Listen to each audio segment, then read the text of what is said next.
네, 레위기 말씀 54탄이고요. 제목은 안식 후 첫날 초실절 이런 제목입니다. 레위기 23장 9절에서 14절까지 말씀 보겠습니다. 레위기 23장 9절부터 14절이요. 네, 같이 읽을게요. 여호와께서 모세에게 말씀하여 이르시되 이스라엘 자손에게 말하여 이르라. 너희는 내가 너희에게 주는 땅에 들어가서 너희의 곡물을 거둘 때에 너희 곡물의 첫 이삭 한 단을 제사장에게로 가져갈 것이요 제사장은 너희를 위하여 그 단을 여호와 앞에 기쁘게 받으심이 되도록 흔들 때 안식일 이튿날에 흔들 것이며 너희가 그 단을 흔드는 날에 1년 뒤 번제로 드리고 그 소제로는 기름 섞은 고운 가루 10분의 2 에바를 여호와께 드려 화제로 삼아 향기로운 냄새가 되게 하고 전제로는 포도주 4분의 1 흰을 쓸 것이며 너희는 너희 하나님께 예물로 가져오는 그날까지 떡이든지 볶은 곡식이든 생이삭이든지 먹지 말지니 이는 너희가 거주하는 각처에서 대대로 지킬 영원한 규례니라. 아멘.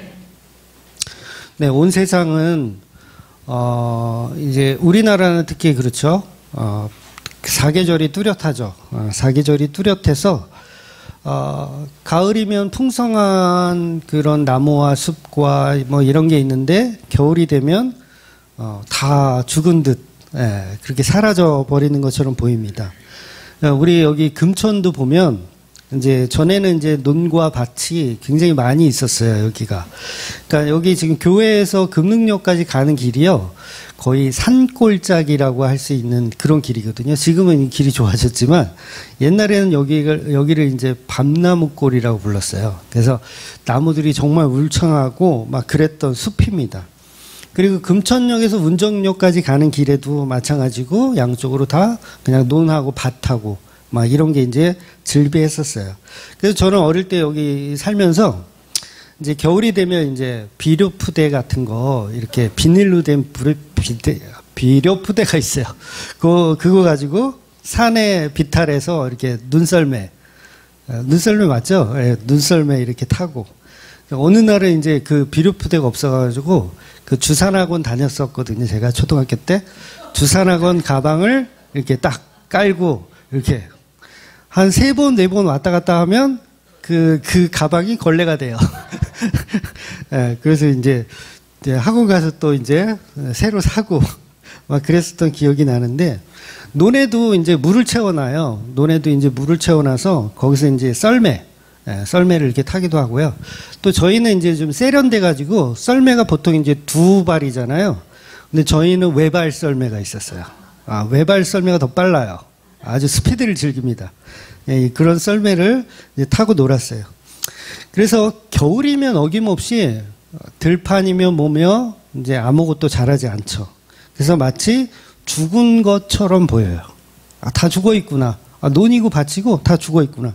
근데 어김없이 봄이 되면 싹이 나고 또 울창한 숲이 되더라는 거죠. 그래서 이 세상의 그 창조의 개념 속에는 부활을 상징하는 일들이 일반 계시 속에도 어마어마하게 들어있어요. 근데 사람들은 그 싹이 나고 숲이 이루어지는 걸 보면서 하나님의 창조는 기억하지 못하고 이제 그냥 그러려니 이렇게 생각을 하는 거죠. 그래서 오늘 말씀은 이제 초실절이라는 절기에 관한 규례인데 초실절은 말 그대로 수확한 그 첫 열매를 하나님께 이렇게 바치는, 그러니까 바칠 때 그걸 요제라 그래서 이렇게 흔들어서 바치는 요제로 드리는 날입니다. 그래서 이스라엘은 7대 절기라는 게 있어요. 7대, 저 전에도 계속 말씀드렸지만 7대 절기. 근데 저는 이 7대 절기가 보다는 이 안식일을 하나 더 추가해서 이제 8대 절기로 보는 게 더 현명하다. 저는 이렇게 생각을 하거든요. 그래서 7일이 이제 그 창조의 숫자고 완성의 숫자잖아요. 그렇다면 복음은 8번째 날까지 필요한 숫자라고 보아서 저는 7대 절기보다는 8대 절기가 더 복음 쪽이다 이렇게 생각을 합니다. 뭐 그게 중요한 건 아니에요.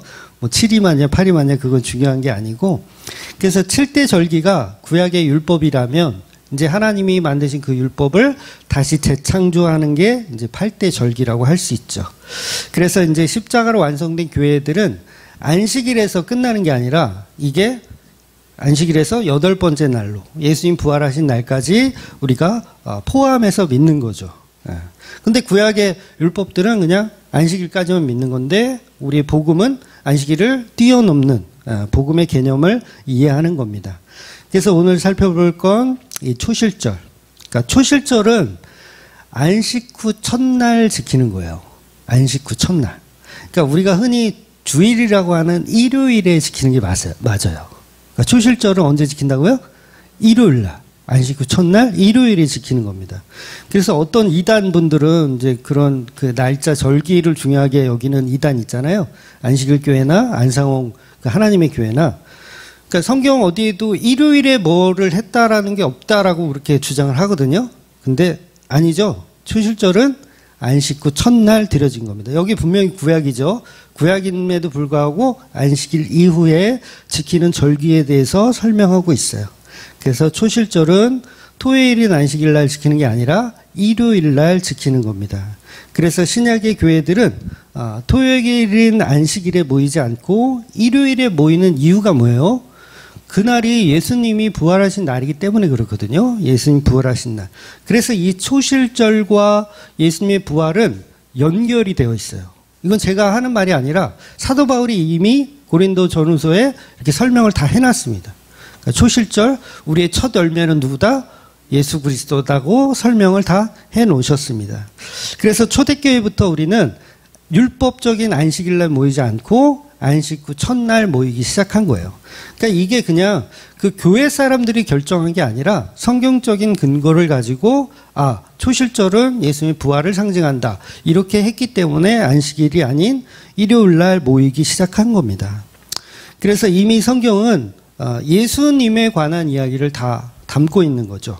그래서 예수님이 유월절 어린 양으로 죽으시고 예수님의 피가 문인방과 문설주에 발라졌을 때 그게 뭐예요? 예수님이 십자가를 상징하는 사건이죠.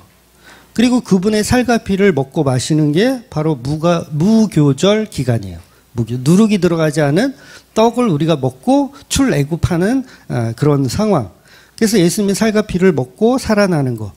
그리고 초실절은 뭐냐면 이제 부활하는 거죠. 이제 건너왔다 이거죠. 출애굽했다. 이제 부활했다. 새로운 삶을 얻었다라고 표현하는 겁니다.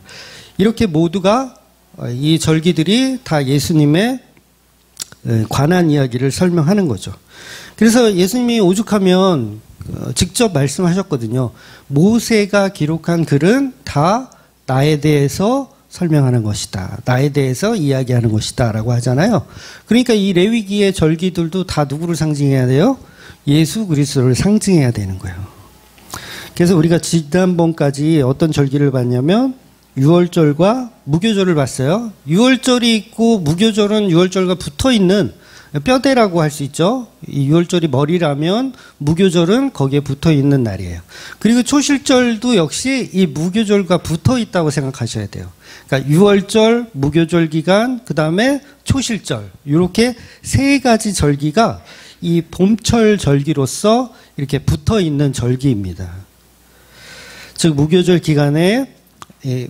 기간에 오는 안식일의 그 다음 날, 무교절 기간에 오는 안식일의 그 다음 날에 초실절로 지켰던 거예요. 그래서 초실절은 처음 익은 곡식을 하나님께 흔들어 바쳐라. 그러니까 수확한 곡식을 수확을 하려면 첫 단이 필요하잖아요. 첫 단을 이렇게 수확을 해가지고 그걸 제사장에게 드리면 제사장이 그걸 하나님께 요제로 드리는 거예요. 근데 거기서 끝나지 않고 이것만 지금 곡식만 드리는 게 아니라 오늘 본문에 보면 그와 동시에 번제와 소제와 그리고 포도주도 전제로 같이 드리라고 표현합니다. 그러니까 단순히 그냥 곡식을 드리는 어떤 이방 종교적인 행사가 아니라 전부 예수 그리스도의 희생을 상징하는 초실절로 지켜야 한다 이렇게 표현을 하고 있는 거죠. 그래서 이 초실절은 첫 열매, 하나님께 희생되어진 예수 그리스도로 우리의 첫 것을 드리는 개념을 설명하는 겁니다. 성경에서 영원하다는 표현이 자주 나온다 그랬죠. 오늘 본문에도 영원히 지켜라는 표현이 들어있어요. 그러니까 이 초실절을 영원히 지키라고 하는 거예요. 그러니까 오전에도 제가 설명드렸지만 영원하다는 건 없죠. 우리 인간들에게. 네, 영원한 건 없어요. 그러니까 우리가 할 수 있는 영역이 아니에요. 그러니까 너희들은 영원하다 했는데 그걸 우리 지켜낼 수 있을 만한 능력이 없는 거죠. 우리는 무한하기 때문입니다. 그래서 이 선악과가 만들어졌을 때 하나님이 선악과를 만들어 놓고 너희는 이걸 먹으면 정령 죽으리라 했을 때 영생은 없다예요. 그 말 자체, 선포하는 자체가 이곳에서는 영생이 없다 이렇게 말씀하시는 거예요. 그러니까 엄청난 모순이죠. 영생하는 에덴 동산을 만들어 놓고 선악과를 또 만들고 이거 먹으면 정령 죽는다 했을 때 그 영생의 전제는 사라져 버리는 거죠. 그래서 에덴 동산에서는 영원히 살 것이라는 계획이 하나님에게는 사실은 없었던 거죠. 그래서 영생이면 영생이지 영생에 예외가 있으면 안 되거든요. 그래서 영원한 규례로 지키라는 것은 우리가 지켜낼 수 있을 만한 영역이 아니란 얘기를 하는 겁니다. 그래서 영원히 지키라는 오늘 말씀을 누가 지켜야 하냐면 예수님이 십자가로 영원히 지키는 거예요. 그 보혈의 피로 지켜내는 겁니다. 그러니까 우리에게 영원히 지키라고 하면 우리는 반드시 어떤 날에는 결국은 선악과를 따먹게 되어 있는 거예요. 아담과 하와를 창조하시고 얼마나 시간이 흐른 후에 선악과 먹었을까요? 여러분, 아담과 하와를 창조하셨어요. 바로 따먹었을까요? 성경에 정확히 기록은 안 나오는데 뭐 한 달이 됐을지 창조를 해놓고 선악과도 만들어 놨어요. 한 달이 됐을지 아니면 1년이 됐을지 한 100년 후에 먹었을지 1000년 후에 먹었을지 몰라요 우리는. 근데 중요한 건 먹었다 안 먹었다? 먹었다. 그게 100년이든 1000년이든 결국은 먹더라. 영원한 건 없더라. 누구에게? 우리 인간들에겐 영원한 건 없더라. 그래서 중요한 건 결국은 먹는다는 거예요. 영원히 안 먹을 수가 없는 거죠. 1000년이 걸리든 10,000년이 걸리든 인간은 반드시 선악과를 먹을 수밖에 없기 때문에 영원하다라는 말은 우리 인간에게 적용할 수가 없는 단어예요. 그래서 오늘 본문의 이 초실절을 영원히 지키란 말은 내가 지키는 게 아니라 예수님께서 십자가로 지켜내시는 겁니다. 그래서 에덴 동산은 처음부터 영원한 천국이 아니었다. 이거예요. 아니었다. 잠시 살다가 그 사랑 배우다가 우리는 진짜 영원한 천국에 들어가는 거예요. 저와 여러분이 이 땅을 사는 이유 다른 거 아니에요. 돈 많이 버시려고, 네, 행복하게 오래오래 사시려고 아닙니다. 여기서 그 예수 그리스도라는 배우자에 관한 사랑을 배우다가 가시는 거예요.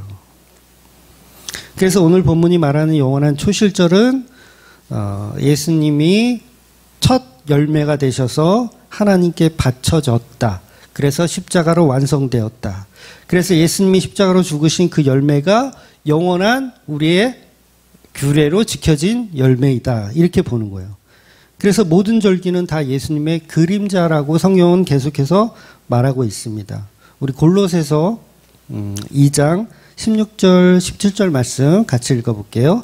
그러므로 먹고 마시는 것과 절기나 초하루나 안식일을 이유로 누구든지 너희를 비판하지 못하게 하라.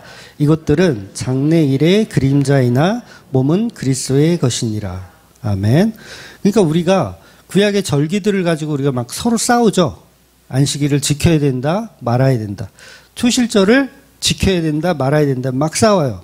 근데 사도 바울은 뭐라고 얘기하는 거냐면 그렇게 싸울 필요가 없어. 그건 장래일, 예수 그리스도께서 이루신 일에 대한 그림자일 뿐이야 라고 설명하는 거예요. 그러니까 초실절은 예수님이 하신 십자가와 부활에 관한 안식 후 첫날에 이루어진 그 초실절에 관한 이야기를 하고 있는 거죠. 장래일에 관한, 예수 그리스도라는 장래일에 관한 이야기를 하는 거예요. 그래서 오늘 본문은 계속해서 안식일 다음 날 곡식단을 바치라고 해요. 제가 하나님이라면 저는 이렇게 명령하지 않았을 것 같아요. 그러니까 곡식단을 안식일 전날 미리 준비해라. 미리 준비해서 안식일 날 바쳐라. 저 같으면 이렇게 했을 것 같아요. 왜냐면 안식일은 추수를 하면 안 되거든요. 추수를 하면 안 돼요. 그러면 안식일을 보낸 다음 날 들녘에 나가가지고 그걸 추수해가지고 그날 바로 해야 되면 너무 복잡하고 힘들지 않겠어요? 그러니까 미리 금요일이나 목요일쯤에 수확을 해놨다가 안식일에 하나님께 딱 드리면 편할 텐데 하나님이 희한하게 그동안의 방식들을 다 무시하시고 그동안은 그런 식으로 안 하셨거든요. 만나도 금요일날 다 미리 2배로 이렇게 걷어놨다가 안식일날 먹게 이런 시스템이었는데 오늘 이 초시절의 말씀은 좀 특이한 거예요. 안식 후 첫날이라는 개념이 쑥 들어온 거죠. 그럼 이유가 뭐겠어요? 다 예수 그리스도의 부활을 상징하고 기념하는 거예요. 그래서 새로운 장자가 그동안 이제 장자는 다 죽어야 되잖아요. 6월절 사건 때 장자들이 다 죽어야 하는데 죽지 않고 살아났다라는 의미가 오늘 본문에 들어있는 거죠. 그래서 예수께서 이제 금요일 날 십자가에 죽으시고 토요일 날 무덤에서 안식하시고 그 다음 날 일요일에 안식 후 첫날 일요일에 부활하는 것과 같은 이야기를 오늘 본문이 설명하고 있는 거예요. 그래서 여러분 그 예수님 돌아가실 때 그 요일을 가지고 학자마다 이게 좀 해석이 좀 다르거든요. 해석이 달라요. 그래서 예수님이 뭐 수요일 날 돌아가셨다 이렇게 해석하는 사람도 있고 아니다 목요일이다 뭐 이렇게 얘기하는 사람도 있고 뭐 금요일이다 이렇게 얘기하는 사람 각각 다 달라요. 그러니까 신학 교수들도 서로 의견이 달라요. 근데 예수님이 직접 사흘 만에 부활하실 거라는 말씀을 이미 하셨잖아요. 그래서 금요일 날 죽으신 게 맞아요. 금요일 날 죽고 토요일 날 안식하시고 일요일에 부활을 하신 게 맞습니다. 그래서 그걸 초실절이 증언을 하고 있는 거예요. 그러니까 제가 증언을 하는 게 아니라 신학자들이 증언을 하는 게 아니라 오늘 본문 초실절이 그것을 증언하고 있는 거예요. 안식 후 첫날 뭘 해라? 초실절을 절기로 지켜라.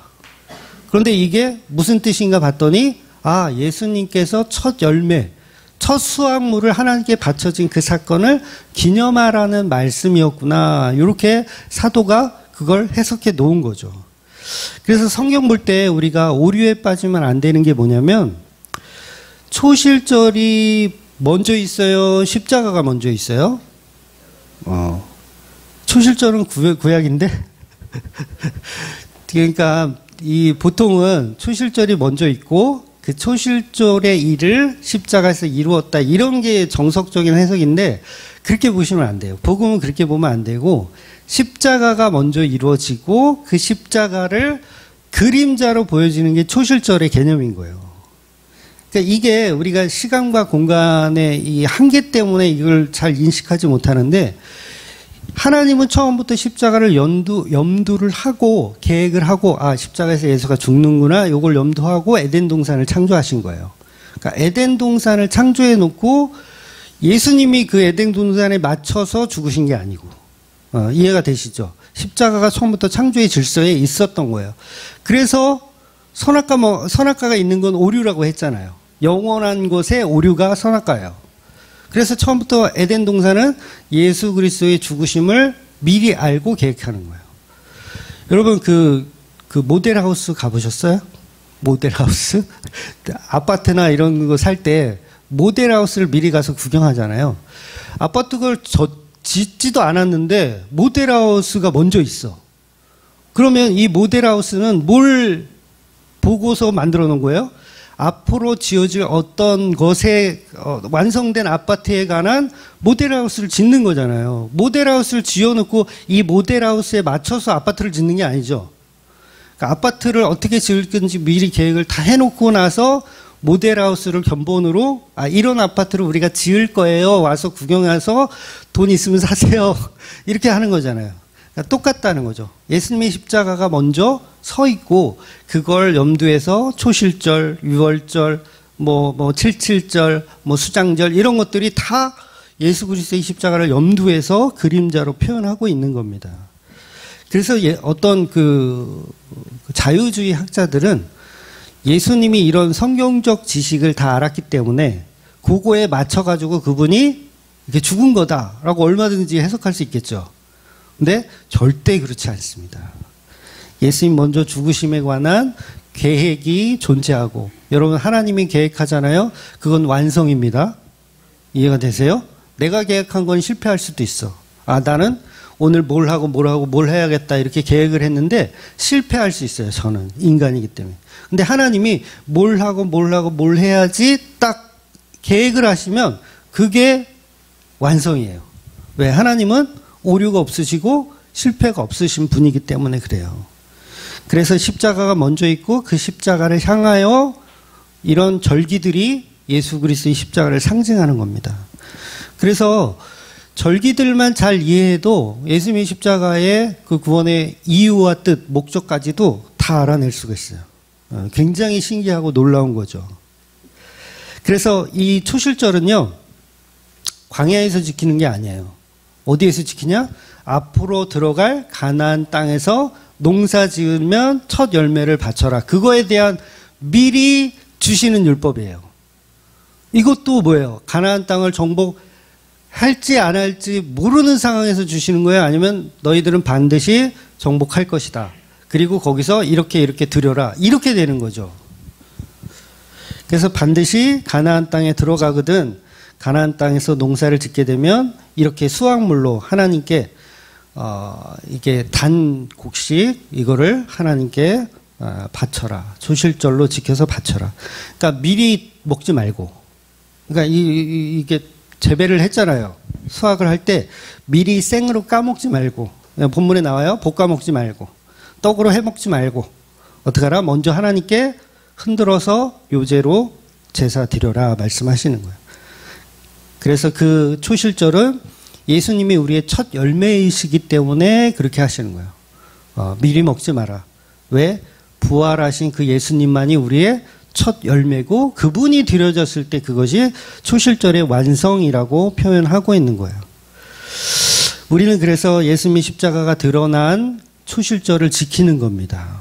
그러니까 우리가 지금 예수 그리스도의 십자가와 부활을 서로 나누고 먹고 이야기하고 있잖아요. 그럼 이게 뭘 하는 거예요? 초실절을 영원히 지키고 있는 거예요. 너무 쉽죠? 그래서 오늘날 교회들은 예수님의 십자가의 죽음과 안식 후 첫날에 부활하셨다라는 사실을 성령의 은혜로 믿으면 영원한 규례를 지키고 있는 겁니다. 그래서 그 규례를 지키고 있는 자에게 누가 찾아오세요? 하나님이 찾아오시는 거예요. 성령이 찾아오셔서 뭘 받으신다? 예배를 받으시는 거예요. 그런데 교회들이요, 아직도 십자가가 없는 완성되지 않은 절기를 지키는 교회들이 아직도 많이 있어요. 굉장히 안타까운 일이죠. 여러분, 월상 예배라는 거 들어보셨어요? 매달 첫 번째 날에 이제 예배를 드려요. 그러면서 이렇게 헌금도, 월삭 헌금을 드리죠. 그러니까 그게 뭐냐면 예수 그리스도의 십자가가 빠져 있는 절기를 지키고 있는 거예요. 그거를 종교 생활이라고 하는 거예요. 예수를 믿는 게 아니라 종교 생활을 하고 있다. 그러니까 지난주에 제가 그 찬양 예배 설교하면서 그런 얘기 드렸잖아요. 결혼 예배 하지 마라. 이렇게 말씀드렸어요. 근데 오해하지 마셔야 돼요. 오해하지 말아야 될 건 뭐냐면 결혼 예식 자체가 이게 예수 그리스도의 피가 주인이 된다면 상관은 없어요. 그러니까 어떤 행사가 나쁘다는 자체가 아니에요.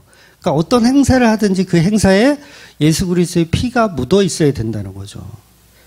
그래서 왜 교회들을 이제 저한테 질문하는 거 보면 추수감사 예배, 우리 교회는 추수감사 예배 드리는데 우리 교회는 복음적인 교회가 아닌가요? 이렇게 질문하는 경우가 많아요. 근데 무조건 추수감사 예배를 드린다고 해서 그게 잘못된 교회라고 할 수는 없죠. 왜냐하면 그 추수감사 자체를 예수님이 흘리신 보혈의 은혜로 그분이 이루신 수장절로 지킨다면 아무 문제가 없어요. 맥주절도 마찬가지죠. 그분이 이룬 오순절로 지킨다면 아무 문제가 없어요. 초실절도, 물론 한국교회는 초실절 감사예배라는 걸 하지는 않죠. 근데 만약에 그런 게 있다 하더라도 그 초실절을 예수 그리스도로 지켜낸다면 그럼 별로 문제가 되는 게 아니라는 거예요. 그러니까 중요한 것은 어떤 절기든 그 절기 안에 누구를 담아야 된다? 예수님이 이루신 본질을 담아야 돼요. 근데 본질을 담지 못하고 그냥 그림자만 설명하는 것은 그건 복음이 아니라 그냥 종교에 불과하다는 거죠. 그래서 결국 보면 이 절기 교회에서 절기 지키는 건요.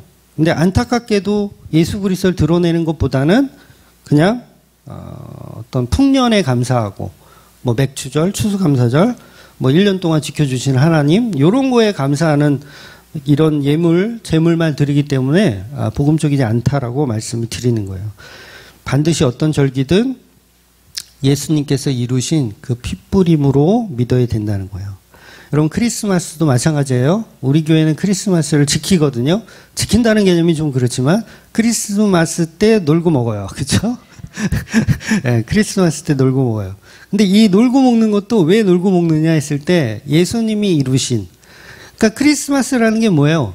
하나님이신 예수가 이 죄악 가운데 이 땅에 오신 그 성육신을 기념하는 날이잖아요. 그걸 기념하는 거예요. 여기 와서 뭐 하셨냐? 십자가에 달려서 죽기 위해서 하늘 보좌를 버리고 이 땅에 오신 크리스마스라는 절기를 통해서 예수를 드러내는 거예요. 그러면 문제가 된다 안 된다? 문제가 안 돼요. 근데 왜 문제가 되냐면 크리스마스라고 해놓고 주인공이 산타클로스가 되고 막 루돌프 사슴이 얼마나 고생할까 막 이런 걸 보고 그 다음에 우리가 서로 그 크리스마스 선물 나눠주는 거에 집중하고 뭐 그러면 이게 예배가 아니라는 거예요. 그럴 바에는 크리스마스를 아예 하지 말아라 이거고 한다면 예수 그리스도의 성육신을 기념하고 그분이 이루신 십자가의 은혜를 서로 나눈다면 얼마든지 크리스마스 예배는 해도 된다는 거죠. 그래서 여러분 어떤 모양과 형상이 있던 예수 그리스도 때문에 모이는 건 다 상관없어요. 매일 모여야 돼요, 사실은. 저와 여러분이 매일 모여야 돼요. 동의 안 하시네. 그만큼 예수님의 피를 나누고 예배하는 건 우리가 즐겨해야 된다는 거죠. 즐겨야 돼요. 근데 예수님이 빠져버린 절기들, 예수님 빠진 크리스마스, 예수님 빠져버린 건 다 뭐냐면 이 절에서 하는 비나이다 하고 똑같아요. 비나이다. 그래서 초실절에 정성스럽게 이제 돈을 이렇게 다름질해서 나의 정성을 하나님께 바친다. 이런 개념이 아니고 교회에서 여러분 돈 다림질해서 이렇게 바치잖아요. 그러면 돈 계수하시는 분은 좀 좋겠죠. 네, 새 돈을 만지니까 좋겠죠. 근데 그 정성은 하나님께 도달하지 않는다는 거예요. 네, 도달하지 않습니다. 저한테는 도달이 되는데 하나님께는 도달이 안 돼요. 그러니까 이 새 돈으로 드리는 게 나쁘다는 게 아니에요. 저도 헌금할 때 기왕이면 지갑에서 가장 깨끗한 돈으로 헌금을 하거든요. 이거는 하나님께 내가 새 돈을 드린다 그런 마음이 아니라 계수하시는 분이 조금 이게 기분 좋게 받으셨으면 이렇게 계수했으면 좋겠다 그 마음. 제가 전에도 말씀드렸나요? 제가 현금 내는 어떤 그런 이발을 하고 현금으로 낸다든가 할 때 저는 가장 깨끗한 돈을 드리거든요. 항상. 더러운 돈은 어떻게 하는지 아세요? 은행에다 지금 은행 넣을 때 넣고 근데 이게 상인들하고 이렇게 현금을 거래할 때는 가장 깨끗한 돈을 드립니다. 근데 이건 사람한테 드리는 거지 하나님한테는 그게 안 통한다는 거예요. 하나님한테는 오직 예수 그리스도의 십자가의 그 제물만 받으신다는 거예요. 그래서 하나님은 크리스마스를 받으시는 게 아니에요. 초실절을 받으시는 게 아니에요. 맥추절을 받으시는 게 아니라 뭘 받으신다? 그림자로 그것들의 그림자로 이루신 예수 그리스도의 본질을 하나님 받으신다는 거예요. 그래서 이 레위기는 예수님에 관한 이야기만 주구장창 있는 겁니다. 우리 고린도전서 15장 20절 말씀 볼게요. 시작. 그러나 이제 그리스도께서 죽은 자 가운데서 다시 살아나사 잠자는 자들의 첫 열매가 되셨도다. 아멘.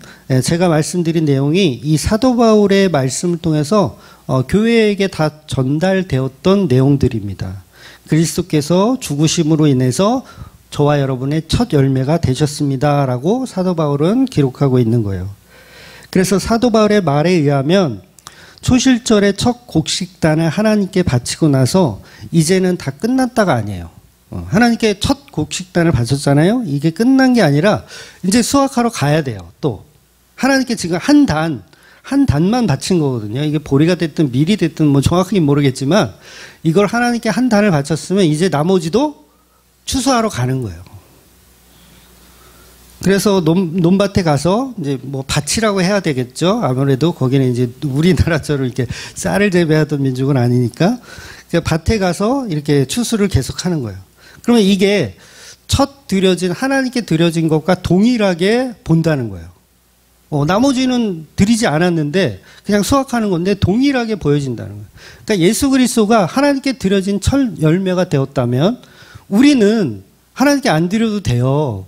우리 여러분이 십자가에서 똑같이 예수님처럼 이 못질해가지고 이렇게 똑같이 죽으란 얘기가 아니에요. 그건 첫 열매로 예수 그리스도가 드려졌어요. 여러분은 그렇게 하시면 이건 사이코패스예요. 이렇게 나도 예수님처럼 죽어야겠다 이런 사이코패스입니다. 이건 안 해도 돼. 그러니까 예수님께서 첫 열매가 돼서 이미 드려졌으니 우리도 두 번째, 세 번째 열매가 되어서 드려지는 거예요. 단 뭘 해야 되냐면 추수되어져야 하는 거죠. 성령에 의해서 하나님의 열심에 의해서 추수되어지는 거예요. 그래서 예수 그리스도와 똑같이 십자가에 죽은 나를 발견하셔야 돼요. 저도 첫 열매로 드려진 그 곡식단과 동일한 곡식단입니다. 이걸 알아가고 배워가는 거예요. 그래서 첫 초실절이 생명이 부어지고 부활을 경험하게 되면서 저와 여러분이 예수님의 초실절에 참여하는 겁니다. 같이 참여하는 거. 계속 볼까요? 말씀 고린도전서 15장 21절에서 23절까지 보겠습니다. 사망이 한 사람으로 말미암았으니 죽은 자의 부활도 한 사람으로 말미암는도다. 아담 안에서 모든 사람이 죽은 것 같이 그리스도 안에서 모든 사람이 삶을 얻으리라. 그러나 각각 자기 차례대로 되리니 먼저는 첫 열매인 그리스도요 다음에는 그가 강림하실 때에 그리스도에게 속한 자요. 아멘. 그러니까 첫 열매는 예수 그리스도고 그 다음에 강림하실 때 우리가 그리스도에 속한 자이면 우리도 열매로 받아주신다는 거예요. 그래서 사망이 한 사람으로부터 시작했어요. 아담으로부터 시작했고 이제 부활도 예수 그리스도 한 사람으로부터 시작하는 거예요. 그 한 사람, 인자라고 하는 사람이에요. 예수님 사람으로 오신 거예요. 인자라고 하는 사람으로 그 대표성을 가지고 죽으시고 부활하셨기 때문에 우리는 그 안에서 그 예수 그리스도에 속한 자가 되어 있으면 그럼 우리도 산자가 되고 그 산자는 하나님께 똑같이 초실절 제물로 드려진 영적 제사가 되더라는 거예요. 그래서 우리가 예수 믿으면요 부활합니다. 네, 때가 되면 부활해요. 이 몸뚱아리 더러운 것들 얼마나 불편해요. 천국에도 이 몸뚱아리 가지고 살면 어쩌나 고민 많이 안 하셨어요? 네, 안 하셨군요. 저는 좀 했던 것 같은데, 천국에도 이 몸뚱아리 가지고. 근데 부활하면 새로운 몸을 입고 이제 예수님과 함께 사는 거죠. 신나지 않으세요? 네, 이거 춤을 춰야 되는데 이렇게. 우리가요 몸이 아프면 사람이 그렇게 서럽잖아요. 몸이 아프면 서러워. 근데 누가 옆에 없어. 몸이 아플 때 누가 옆에서 좀 이렇게 좀 와서 수건도 좀 이렇게 머리도 만져보고 수건도 이렇게 덮어주고 또 약도 사다 주고 막 이러면 좀 위로가 되는데 아무도 없을 때 아프면 그것처럼 서러운 게 없잖아요. 진짜 이게 근데 우리가 죽고 부활할 때 초실절로 먼저 죽으신 그 예수께서 우리를 다 케어하시고 지켜보고 계시다는 거예요. 그래서 성도는 예수 그리스도의 사랑을 배우고 그 천국에서 예수님 만나는 거예요. 더러운 몸뚱아리가 아니라 새 옷을 입고 예수 그리스도의 신랑을 맞이하는 겁니다. 그래서 복음이요. 이게 너무 너무 이게 황홀한 건데. 황홀하다는 표현을 써서 죄송한데. 이건 복음은 그래서 뭐하고도 바꿀 수 없는 거예요. 여러분이 지금 각자 나이들이 다 있죠. 다 각자 나이들이 살아온 역사가 있어요. 그런데 그 역사에서 저 같은 경우는 이제 50살이니까 한 40살을 줄여줄 수 있다라고 한다면 10살로 돌아갈 수 있는 거예요. 그럼 여러분들 가겠어요? 안 가겠어요? 이 사람들 복음을 너무 잘 알아.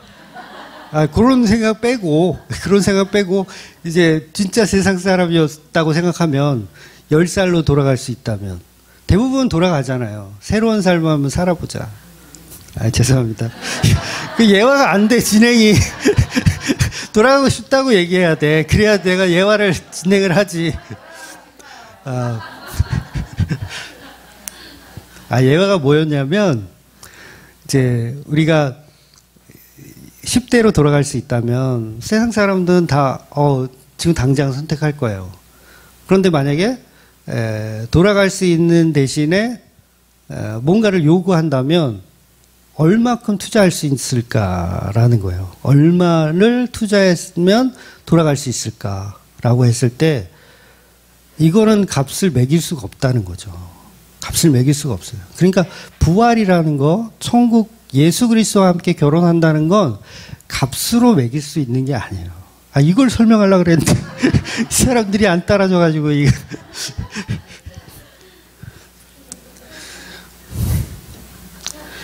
그래서 복음은 돈과 바꿀 수가 없어요.